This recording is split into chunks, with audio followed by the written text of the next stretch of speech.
had not recorded. Okay, so let me explain that once again.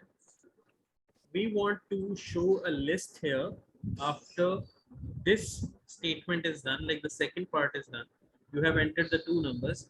After that, I would want a list to appear on my screen, and that list is going to be appearing just after these two numbers. So let's say that after these two numbers where I take them as input, I can try to provide some text here that would print out as a list of options that a user can select from. So for that, what I'm going to use, I am going to use a multi-line string for that. Using a multi-line string is very simple. You just need to write print, and instead of using two commas, you need to use three double quotation marks or three inverted commas. After that, you can start writing whatever you want to be displayed.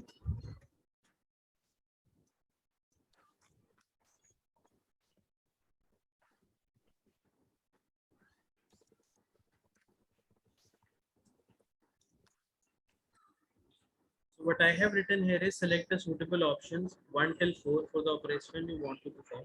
So I'm now going to give the four options, and these four options are going to be there for the user so that they can see what do they need to do, or what action do they need to perform. Like I can give them four options.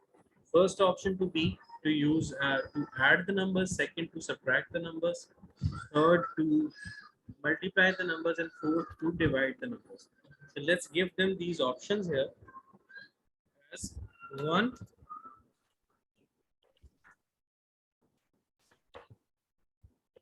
add numbers. I hope that you guys can hear me very clearly. Bilal, Yes. Ayar, actually, that's really good. Second would be to subtract numbers.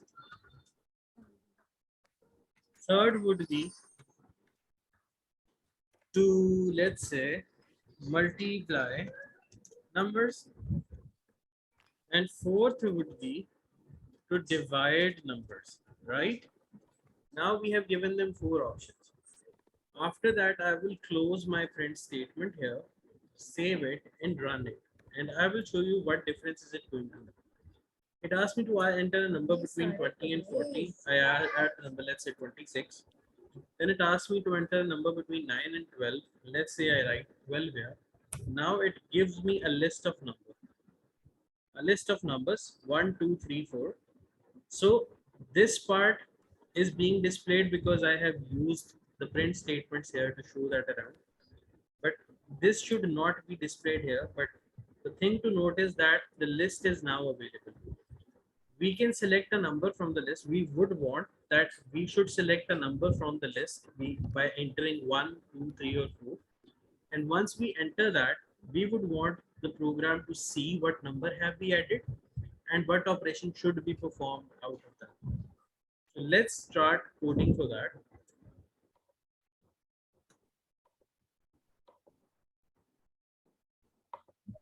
So first thing after that, what we need to do is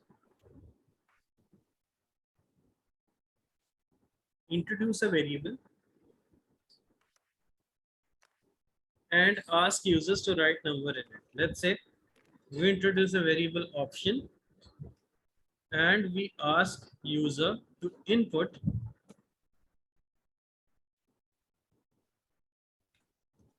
what option would you select. After that, user would enter another option like that. So let's try to run it again. So now it asks me to add the number. Let's say add 32 here. Why don't we clear it and start to do it again? run module. So first add a number, then add the number, second number. And now it asks you to give another number. What option would you select? Let's say I select 1. If I select 1, my code should be in a way that it only performs addition. If I select 2, it should only perform subtraction. If it is 3, it should only perform multiplication. If it is 4, it should only perform division. Remember the one word that I'm using very frequently, that is if. So we have to now use multiple if statements, one if statement for every option, and then we will be telling what to do if the selection is 1, if the selection is 2, if the selection is 3, if the selection is 4. So for that we are going to write if statements. So first if statement I'm going to write before we print anything like that. If So let's say if if option equals two equal signs 1, then we have to do this.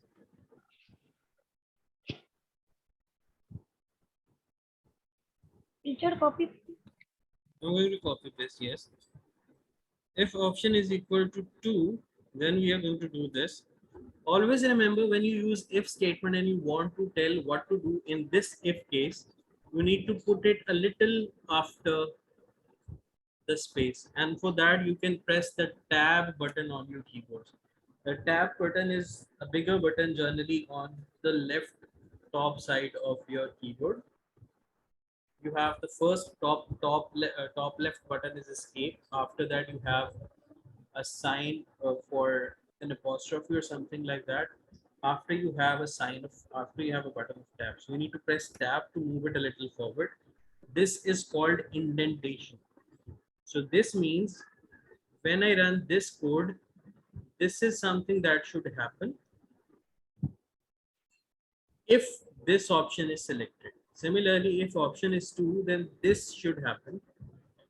Similarly, if option is 3, this should happen.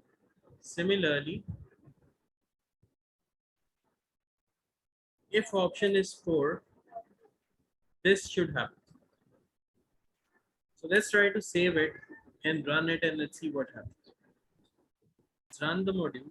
There is an expected colon mark that we are missing. Every if statement that you would cover up, you have to end it with a colon mark, which I forgot. So you need to write these colon marks here as well. Save it and let's try to run it again. Let's say it is 32.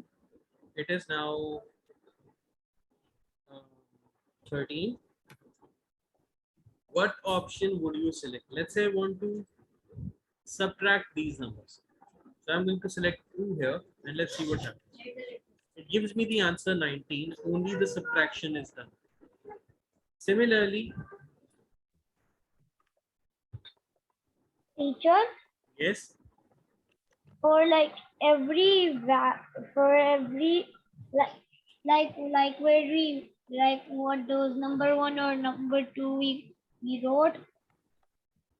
I forgot what they are, but why do you only have to write a number? If you write like like in letters, why does it say you got an error? sorry, if I add, like let's say that if I write a double d add, you say that it should work that way as well. Yeah, I'm saying if it can work. It can be, but the problem is that people are not like very careful when they are writing words. So there can be spelling mistakes when they are writing words, obviously. There can be the case problems as well. Some of the times they would write in all caps or all smalls. That can cause a problem because you would have to compare it with one word in that case. We can do that. Like we can write add, we can subtract, we can multiply, or we can divide. So I can use the code that way as well. Right? Let's say we write add here, subtract here, multiply here, and divide here. Then we would have to select an option and we would have to write these exact words here.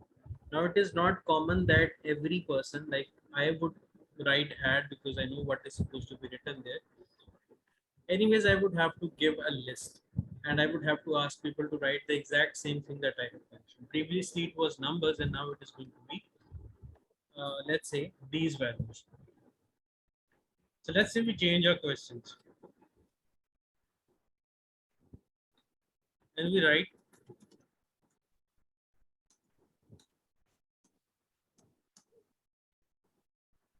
write what operation do you want to perform. And now you can write add, subtract,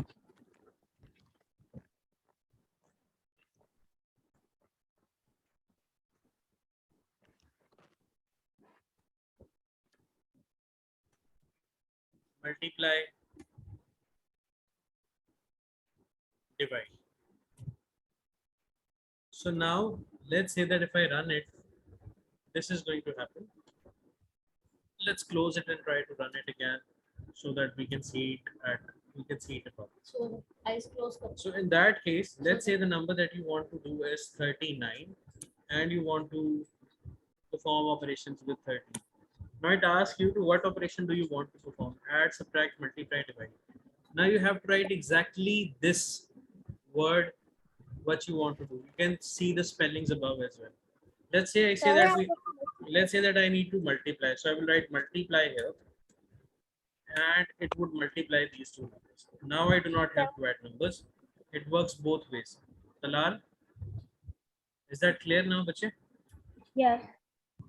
So can you show the program one? Can you show the program? Yeah, sure. Here is the program. Sir, I have a question. Yes, I asked. What question do you have?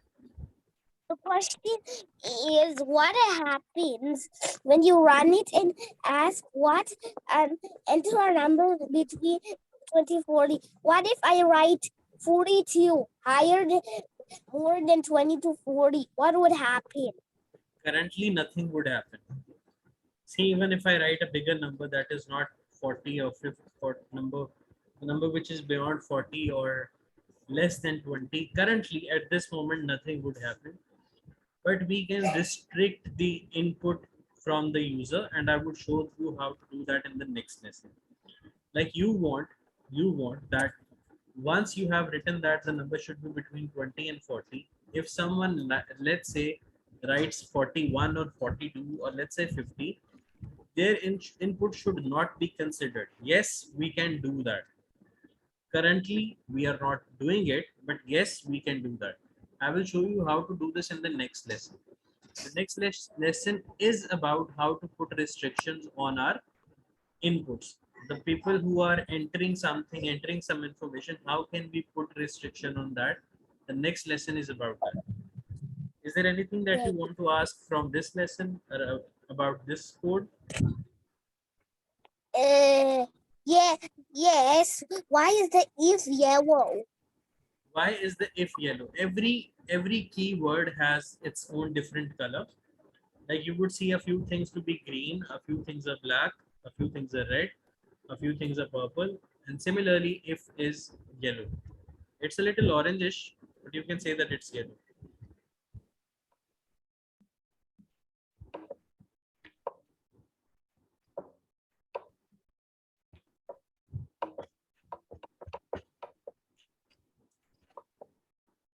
Do you want me to share the code in the group or the recording of the lesson? You can share both, but mostly I. Let's first share this code so that you can all practice it.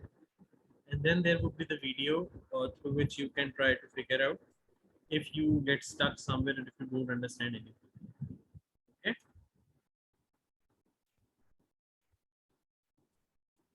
So yours is level 2.